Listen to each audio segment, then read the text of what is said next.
Hey, this is Les from the TV Dudes. This year, as part of our coverage of ATX Television Festival Season 8, I was lucky enough to sit down and chat with the executive producer behind the Tremors pilot, Jessica Rhoades, as well as cast member Emily Tremaine. We talk about the heartbreak of an episode without a series, the joy of getting to show it to an audience at this festival, and what the Tremors movie universe means to them. Hope you enjoy.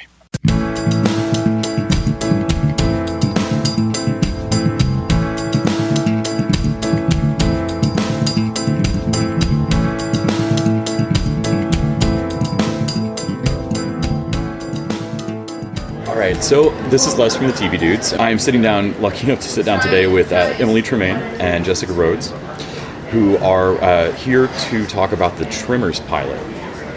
I was heartbroken to know that this is just a pilot.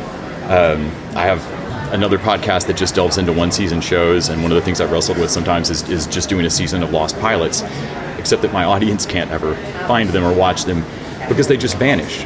People talk about short films going to festivals and then going away, but at least there's YouTube and not a legal constraint.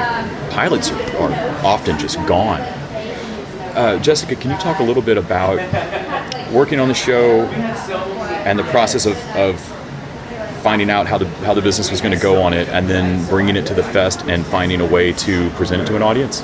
Yeah, I mean, it was such fun to make the show, and from the very beginning we knew it was a secret, and I remember shopping it around. We were going, and it didn't take long when you have Kevin Bacon walking into TV networks for people to like figure out, and for assistants to know what was on the books, and for it to kind of, we heard very early from RIP Entertainment Weekly, like being like, we're here that there's a Tremors show. And so from the very beginning on this one, there was a fan, a curiosity, like a rumbling of what was going on. And so the entire process, from casting it and to making the pilot and to then waiting to feel out if it was going to get to go to series or not, there was this fan curiosity.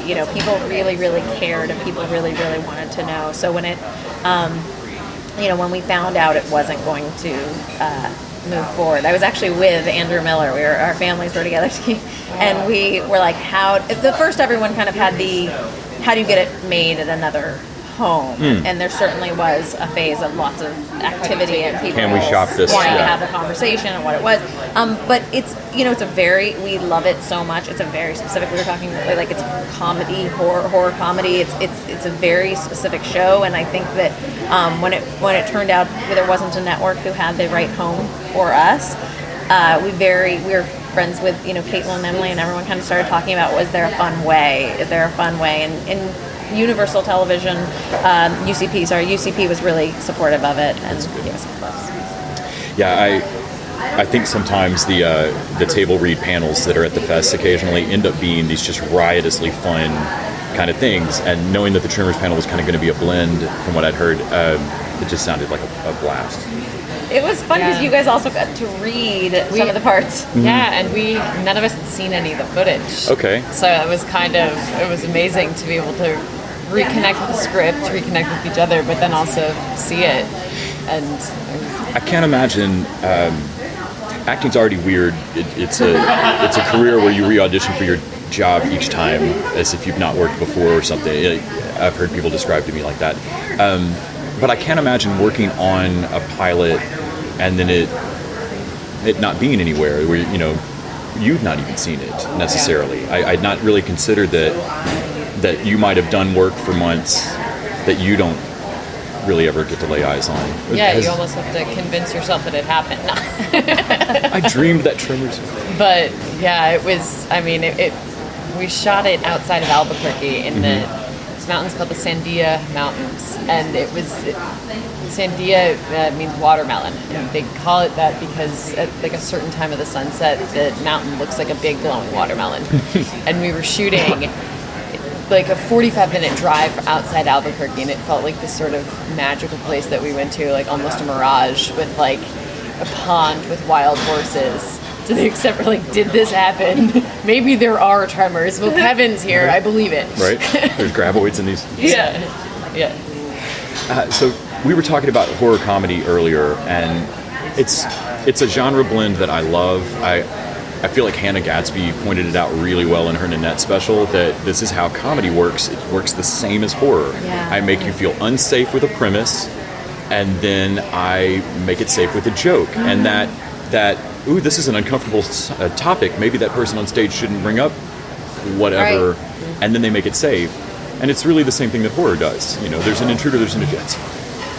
Yeah. And that tension release with the audience, I've never understood since I was a kid loving Tremors, why this isn't blended more. And I think you hit the nail on the head earlier that it's difficult to do. And it's a pretty simple theory, but it's just hard, you know? What steps did you take, or what was in your mind as far as trying to keep that balance of tone, or find the show that you wanted to make? Well, Andrew Miller, who I think you're talking to later as well, like Andrew really understood the tone, but also had something to say with the show.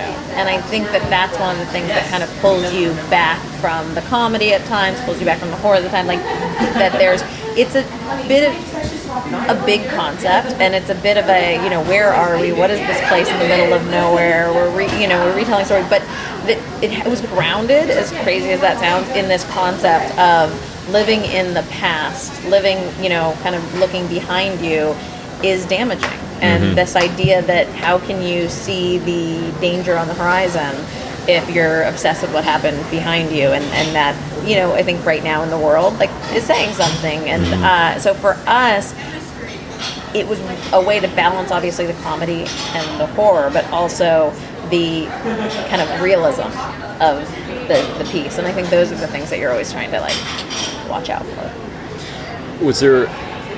Was there any craziest day on set or craziest thing you got to do that you're really sad audiences won't see?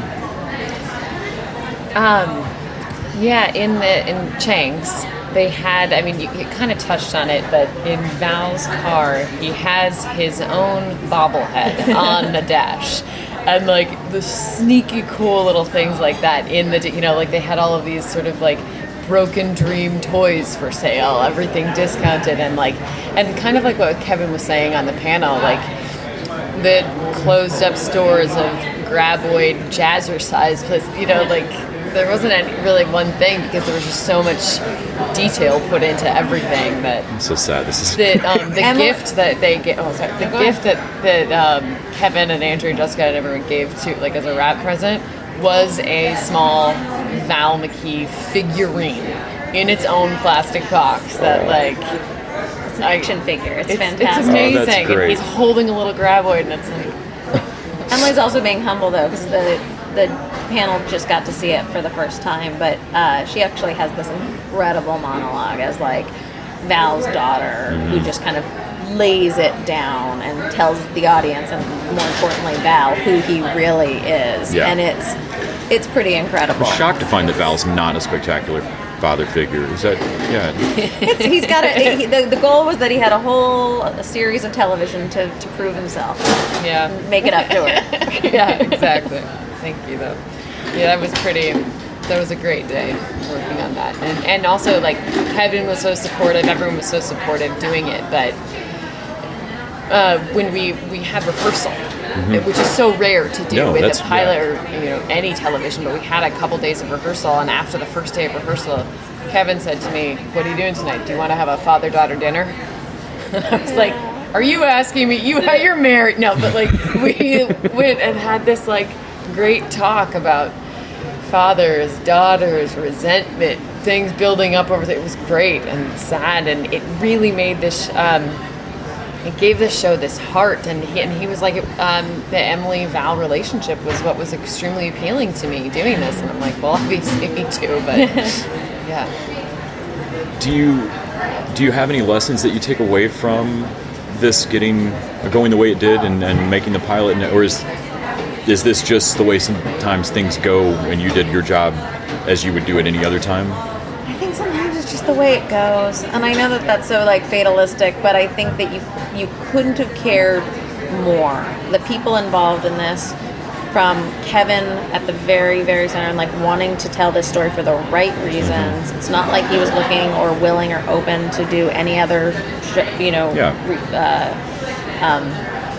reinvention of any other thing he'd done. This was a character. He was very interested in where he would be 20 years later, 25 years later. And for Andrew, he came in from a real place of purity with the material and as a fan, and how do we tap into it in a real and interesting way and say something. And every single person that came and joined the team, I think when you remake something, you have to ask yourself why you're doing it. And if all the reasons were as good as they were in this, you can't do anything else. I think it's interesting too, because everyone that I told about the pilot, everyone I talked about it to was like, wait, Kevin Bacon's doing it? Tremors? That's an amazing movie. Mm-hmm. Female friends, male friends, old friends, young friends, people that have seen it, growing up or that have just found out about it, and like everyone's like, that's so cool. Mm-hmm. That's fucking awesome. Like, and when I heard Kevin was involved, that was really the moment where I thought, this is real and this will happen. Similar to Cobra Kai, I know Ralph Macchio was offered, he said in interviews, he's been offered a Karate Kid thing every couple of years for his whole life. And he's always gone, no, we're not, no. And it wasn't until the right project came along where he went, no, Cobra Kai special.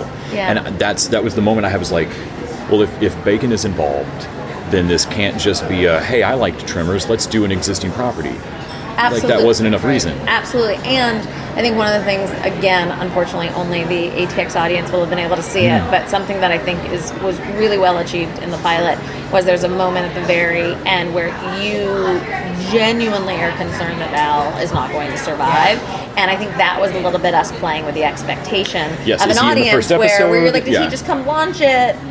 And then, and by the way, because all of the characters are so fully realized and so interesting, like it could have, there was it's a viable possibility. Yeah, he's not the cornerstone that the whole thing's going to collapse. There are other, and I think that I think that was an exciting moment. That's fun.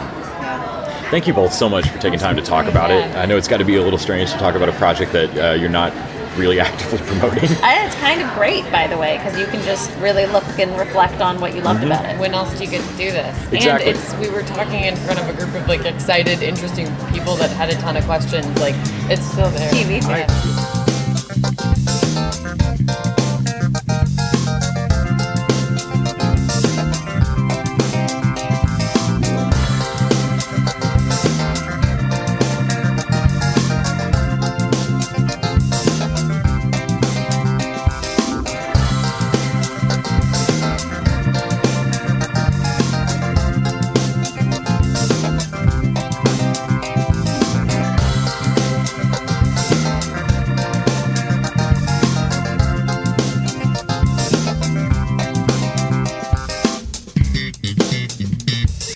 The TV Dudes is an independently run podcast and a member of the Electric Sweater Podcast Network. We are exclusively listener-supported. If you'd like to help us out, go to patreon.com/TVDudes. You can like us on Facebook and Twitter @TVDudes. All the music for our show is by our friend and original TV dude, Gregory J. Amani Smith. To find out more about us, go to thetvdudes.com and electricsweater.com. I'm Grant Davis. Thanks for listening.